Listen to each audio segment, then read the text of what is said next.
So let's pretend they do have a contract. And let's pretend that they are selling it to an unethical buyer. And the unethical buyer goes and looks at the property and realizes, okay, party A is paying $50,000 for the house. He's trying to wholesale it to me for $60,000.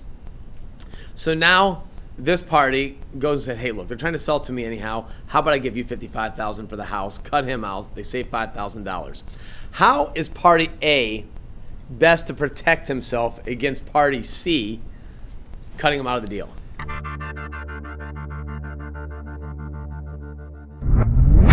All right, well, let me re-letter that for you. A would be the original seller, B would be the investor buyer, C would be the sleazebag investor. I caught that after I said That's it. okay. That's okay. It's a typical A to B, B to C Yes. setup, okay? So what B needs to do is two things. They need to make sure that they've got a good enough rapport, a good enough relationship. If you hear me talk, you're going to hear the word R word come out a lot. Good enough relationship with the seller, with A, that A doesn't want to do anything that's going to harm B.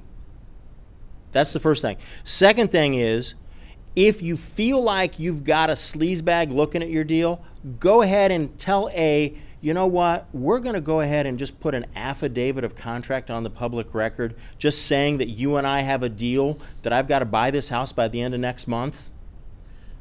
That way everybody's clear that you and I have got a solid relationship. Is that okay with you? What the heck is an affidavit of contract, and how is that going to affect anyone on this other party buying the property? Okay, so let's go back to what you said earlier regarding an unnotarized power of attorney. Yes. The only kind of documents that can be recorded on public record are those that have met a certain degree of legal formality, such as a document that's been signed, witnessed, and notarized. So an affidavit has to be signed by the affiant, that's the person stating the facts, has to have their signature witnessed and then notarized. Oftentimes the notary can be the same witness in many states. But then that document can then be recorded with a copy of the purchase agreement attached to it. Now it puts the whole world on notice that A and B have a relationship, that B is buying a house from A according to the terms of the attached contract. That means that if somebody else tries to interfere with that deal, a good title company is going to go, oh, wait a second. See, for you to buy this, there's an exception on the title commitment that's got to be resolved. You got to get this affidavit released or cleared. Well, C can't do it because he knows he's trying to cheat B, and B's the one that holds the power. Does that make sense, or did I totally confuse that? No, it makes complete sense. So for everyone that's listening, basically, the original buyer lets the world know he's buying.